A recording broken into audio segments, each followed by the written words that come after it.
I want to give a special shout out to all my patrons, my Bibliosprand, Bibliohowlers, and Bibliomancers. Thank you so much for supporting my hobby and passion even more. It means so much to me. Hi everyone, Petrik here. So today's video will be another unpopular opinion video or maybe a controversial video, and I know what you're thinking right now.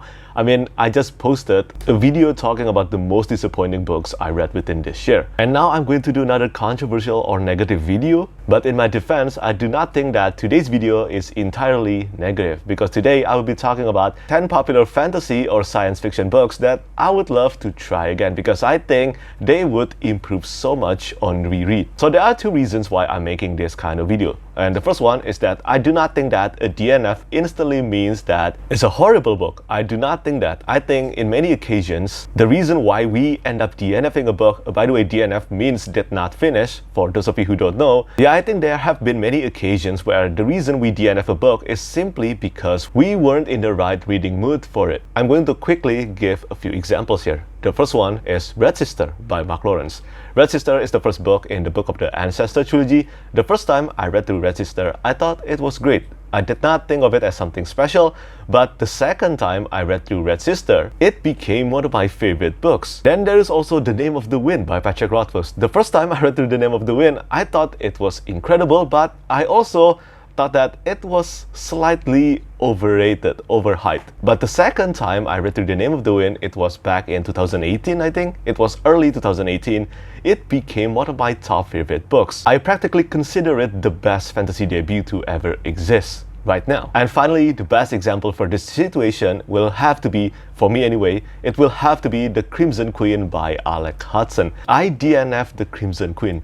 Yeah, the first time I read through The Crimson Queen, I remember thinking that, wow, this book was incredibly well written, but I also felt like I was totally in the wrong reading mood or reading time for it. It was hard for me to concentrate, and after reading through a quarter of the book, I end up DNFing The Crimson Queen. And then 2 or 3 months after I DNFed The Crimson Queen, I gave it another try because I felt like I was in the right reading mood for it, and it became one of my favorites. So the first reason why I'm making this video is to showcase that just because I DNF a book or I gave them a negative rating, it doesn't instantly means that I think of them as a bad book. And the second reason is merely because I saw this video being posted by Mike Book Review a few months ago, and I thought this is such a great idea for a video. And yes, you should check out that video if you haven't watched it. And in a similar way to Mike's video, I'll be dividing this into 2 topics. The first one is for the books that I DNF, so I never finished this one and I would love to try them again. And the second category are for books that I would love to try again, even though I finished them already, but I have a feeling that if I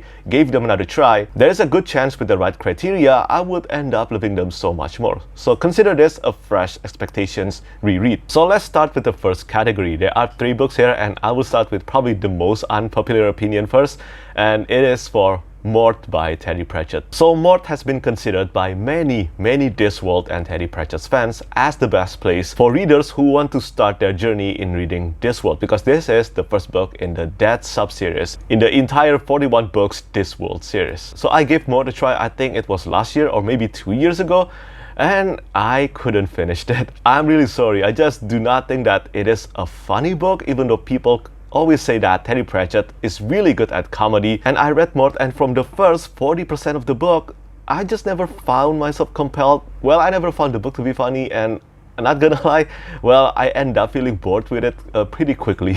So I certainly want to try reading Mort again, but people have also told me that it might be better for me to start with reading another standalone book in the Discworld series. And so I'm thinking of starting probably with Small Gods. And I have a feeling that I have been approaching Discworld the wrong way, because I approached Discworld thinking that I would laugh out loud reading the books. And because I didn't get that reading Mort, well, I found myself completely disappointed by Mort. But still, I would love to give Mort a try again one day. And hopefully the next time I read through Mort, it will be a much better experience. And the second book on this list is a sci-fi or space opera novel, and it is The Long Way to a Small Angry Planet by Becky Chambers. This is the first book in the Wayfarer series, And yeah, I actually tried this one plenty of times already, and I think the next time I gave it another try, it will be the last time I attempted reading through The Wayfarers. So The Long Way to Small Angry Planet has been very much well known for its wholesome and slice of life quality, but when I read this book, I just didn't expect that it would be super uneventful. And yeah, it was just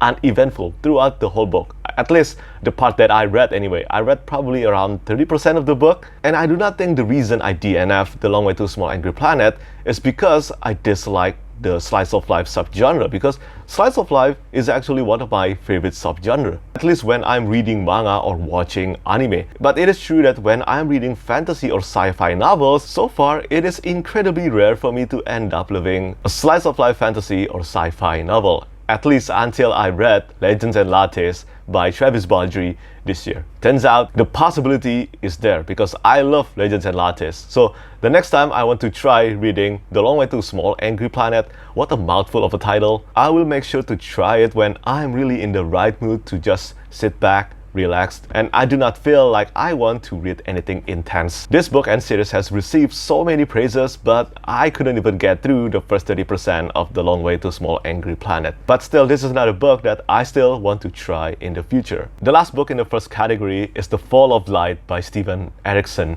Yeah, this is the second book in the Carcanas trilogy, so this is a prequel series to the Malazan Book of the Fallen. Malazan Book of the Fallen, as some of you may know, is one of the most epic fantasy series out there, and it is also one of my favorites. Because of how much I love Malazan Book of the Fallen, I of course want to read more by Steven Erikson. So I read the Carcanas trilogy. I finished reading Forge of Darkness. I thought it was good. It was bleak, it was really dark, and I certainly do not remember any lighthearted or humorous moment. And I know it sounds crazy, but Malazan Book of the Fallen, every book in the series, has some lighthearted or funny moments to actually lighten the serious tone and bleakness of the book. So Malazan, in my opinion, never falls to the grimdark subgenre category. But the Carcanas trilogy, especially The Fall of Light, definitely belongs in the grimdark subgenre. In my opinion, it was so bleak, everything was so dark, and as some of you may know already, grimdark is one of my favorite subgenre. But suffice to say that I was not in the right headspace to tackle Fall of Light. I end up DNFing The Fall of Light around 30% of the book, plus the fact that Walk in Shadows, which is the third and final book in the Carcanas trilogy, was nowhere in sight. Back then, it made me lose interest in Fall of Light, because I know when Walk in Shadows comes out, whenever that is, I will have to reread Forge of Darkness and then Fall of Light again. So I thought I might as well wait until there's a confirmation on when Walk in Shadows will be released first before I tackle Forge of Darkness and also Fall of Light again. But because I know what I'm getting into now with Forge of Darkness and also Fall of Light, I think the next time I tackle this book, it will be a much more engrossing and better experience than the first time I tried it. And now let's move on to the second and final category, and that is Fresh Expectations Reread. And the first one on this list is Dune by Frank Herbert. Now, before you write a sandworm to devour me, let me be clear first that I enjoyed reading Dune. I gave it a rating of 3.5 out of 5 stars, or in other words, a 7 out of 10 stars rating, which I consider meaning good. It is a good novel, but I also approached Dune with an insanely high expectation, expecting that Dune would become the #1 best sci-fi novel of all time for me. Yes, my expectations towards Dune was that high, but come on, with all the immensely high praises, meaning that many people actually consider Dune to be their #1 sci-fi novel of all time, well, I think it was kinda understandable for me to, well, have that high of an expectations going into it. And for what it's worth, I really enjoyed reading many sections of Dune. Even the head-hopping narrative, which I usually struggled a lot with, it did took me some time to get used to Frank Herbert's prose, but after I got used to it, I end up enjoying the majority of Dune. But if I were to carry it down to one reason why I want to give Dune another try, is because, other than my super high expectations, is because I expect Dune to have a very action-packed concluding chapters. Remember that I am a modern fantasy and sci-fi reader. I love having big war or climatic duel scenes to conclude an epic fantasy or sci-fi book. For example, because Dune is a sci-fi novel, I'm going to give an example here, Red Rising Saga by Chris Brown. Every book in the Red Rising Saga so far, they're incredibly action-packed with amazing characterizations, and all of them have a compelling and climatic action-packed final chapters. So I approached Dune thinking that it would have something similar to that. And when I didn't get that, I found myself disappointed. by the ending of Dune. But now it has been many years since I first read Dune, and I also love the movie so much, the movie adaptation directed by Denis Villeneuve, and now many readers have convinced me that I should continue reading the series as well. I think the next time I try Dune without the burden of incredibly high expectations, I will end up enjoying it so much more. And speaking of Red Rising Saga earlier, the next book in this category is actually the 5th book in the Red Rising Saga. It is Dark Age by Chris Brown. Yeah, this is the 5th book in the Red Rising Saga, and I know that many people consider Dark Age to be probably their favorite book in the entire series so far.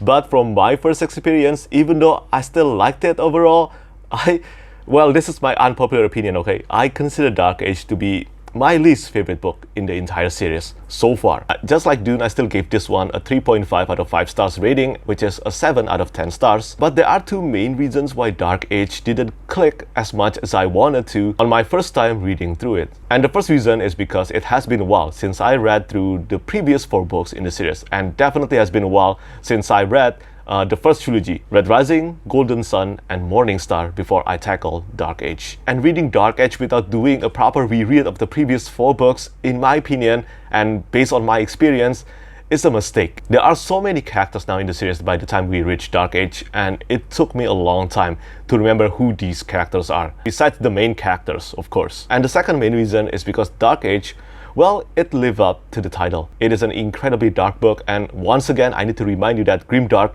is one of my favorite subgenres, but there was a pacing issue because everything about this book was so dark, it was so bleak, and every bad thing keeps happening non-stop. There was no hope, there was no funny moment that was so pivotal in the previous 4 books in the Red Rising Saga. On my first read, I end up feeling bored by all the violence. Just violence, gore, darkness, non-stop. And after a while, reading those scenes felt like nothing to me because it was happening non-stop. It didn't feel like it was properly paced or balanced with other elements that made the Red Rising Saga so brilliant in my opinion. But I will be doing a full reread of the Red Rising Saga next year, starting from February until the month of July, when Lightbringer, the 6th book, the sequel to Dark Age, will come out. And I think I will have a much better experience now reading through Dark Age because I know what I'm getting into here. I know the kind of reading mood I should be in, and I, this time, will have all the details I needed from doing a second read of the previous books first before tackling Dark Age. So yeah, I am so pumped of doing a second read of the entire Red Rising Saga series next year. And the next book in the category is Elantris by Brandon Sanderson. So Brandon Sanderson is one of my top favorite authors, and I'm curious about this because the first time I read through Elantris, it was after I finished every available books by Brandon Sanderson in the Cosmere. I think it was until after Words of Radiance, the 2nd book in the Stormlight Archive, but before the release of Oathbringer. So I tackle Elantris after I finished Words of Radiance. And honestly, it was kind of my fault. I should have expected that, well, Elantris is Sanderson's debut novel. I should have expected that it won't be as good as all his other novels in the Cosmere. And yeah, right now, in my opinion, Elantris is still the weakest novel by Brandon Sanderson. I never done a reread of this one, and now that I've finished reading through the available books in the Cosmere, including The Lost Metal, especially because I just finished The Lost Metal, I am curious to find out whether I will end up enjoying Elantris so much more on the second time I read through it or not. And the next book on this list, and this one will probably rile some people up, but this is The Shadow Rising by Robert Jordan. This is the 4th book in the Wheel of Time series, and I will just make it clear first that it will still be a long time before I tackle The Shadow Rising again, if I end up tackling it again, because I am still in the middle of reading through the Wheel of Time. In fact, I will read the 7th book within this month. That's my reading plan anyway. But The Shadow Rising is most likely the most highly praised novel that is written only by Robert Jordan in the Wheel of Time series. So I'm not counting the last 3 books in the Wheel of Time that is written by Brandon Sanderson into the equation here. But yeah, besides that, The Shadow Rising has been praised, so highly praised by so many fans. And when I read The Shadow Rising, I was immensely disappointed. Reading through The Shadow Rising actually put me in a slump, in the Wheel of Time slump for 2 years. Yes, I did not end up reading The Fires of Heaven until 2 years after I finished Shadow Rising. I was super disappointed. I mean, my logic was this: if The Shadow Rising, which is considered by many fans of the series to be the best book by Robert Jordan in the Wheel of Time, and I end up disliking it so much, then I would suffer. I would suffer through reading the remaining 7 books by Robert Jordan. But fortunately, as it turns out, after I read through The Fires of Heaven within this year and also Lord of Chaos, I end up loving both of them so much. I don't know whether it was because I did not have that high of an expectation again, or maybe it was indeed because I just considered The Fires of Heaven and The Lord of Chaos to be a much better book compared to The Shadow Rising. So maybe one day after I'm done with the Wheel of Time series, maybe if I end up tackling the series again from the beginning, I will be certainly curious to find out whether I will love The Shadow Rising or not on reread, because I have a feeling right now, with all the knowledge I have gained from the series so far, I have a feeling that I will enjoy The Shadow Rising so much more than the first time I read through it. And the next book on this list will again require a full reread of the entire series, and it is a part of the Realm of the Elderlings by Robin Hobb, which, as some of you may know, is indeed one of my favorites. So this one is for Assassin's Quest by Robin Hobb. This is the third book in the Farseer trilogy, and right now at this moment I still consider Assassin's Quest to be one of the weakest books in the entire Realm of the Elderlings by Robin Hobb. I think in terms of ranking, this is at the number 3 or the number 2 spot for the worst book in the Realm of the Elderlings in the entire 16 books series. The beginning of this book was so strong, but after the first quarter, everything just fall apart. It was so boring, everything was a slog, the characters were infuriating. But now I'm curious because I finished through reading the entire series now. The characters, including the infuriating characters in this book, have become characters that I pretty much cherish now. Well, except a few that, well, I will not mention here just in case you haven't read through Assassin's Quest. But I have been saying this for years now, and I do not know when I will actually achieve this. I have been planning to reread the entire Realm of the Elderlings from the beginning for quite a while now, for years now, seriously. And when that time happens, I will be really curious to find out whether Assassin's Quest will be better for me or not. At the very least, the next time I read through this book, it will be through this illustrated edition, this gorgeous illustrated edition with an illustration, interior illustrations by Magali Villeneuve. And finally, the last 2 books on this list, and I will just combine them into one here, and these are the 4th and the 5th book in A Song of Ice and Fire by George R. R. Martin, A Feast for Crows and A Dance with Dragons. I have voiced my opinion on how much I love the first 3 books in A Song of Ice and Fire: A Game of Thrones, A Clash of Kings, and A Storm of Swords. These 3 books are seminal works in epic fantasy, and the greatness of these 3 books are more than enough to earn George R. R. Martin a spot in my list of favorite fantasy authors. But A Feast for Crows and also A Dance with Dragons, the first time I read through them, it was a disappointment. Honestly, it was a disappointment. I surprisingly end up enjoying A Feast for Crows much more than I thought, because I remember back when I was going to read A Feast for Crows for the first time, many said that A Feast for Crows was their least favorite books in the series. So I think I was kinda prepared for that, even though the actual reading experience still kinda disappointed me. But what disappointed me even more, it was the experience of reading A Dance with Dragons. I know, it is shocking. It is shocking to me too. I have no idea whether it was because I binged the series or not. Maybe I was feeling burnt out by the time I reached A Dance with Dragons. But now it has been a few years since I've read through A Feast for Crows and also A Dance with Dragons, and I must say, with how much I loved the first 3 books and how much I enjoyed watching House of the Dragon, that urge to reread A Song of Ice and Fire is really strong. And many readers with the same experience that I faced, meaning that they dislike A Feast for Crows and also A Dance with Dragons on their first read, they have mentioned that A Feast for Crows and also A Dance with Dragons on their second read was a vastly better reading experience. And because these opinions came from readers with the same experience, I expect, and well, I have faith that my second read of A Feast for Crows and A Dance with Dragons will be vastly better as well. And I look forward to doing a second read of A Song of Ice and Fire as soon as possible. So yeah, that's pretty much it for today's video. I still have so many books that I want to reread. On top of all the new books that I haven't read, there are still many books, whether I like them or not on my first read, there are still many books that I want to reread. So yeah, it goes without saying that my TBR pile is endless. It is endless. Do tell me what you think about the books I mentioned. Do you have the same experience as I did, and do you find them better on reread or not? And do tell me some books that, in your opinion, improve so much on reread. So yeah, that's it for today's video. As always, thank you so much for watching, and thank you for your support. Bye bye. Lastly, I want to say thank you so much once again to all my patrons who keep on supporting me.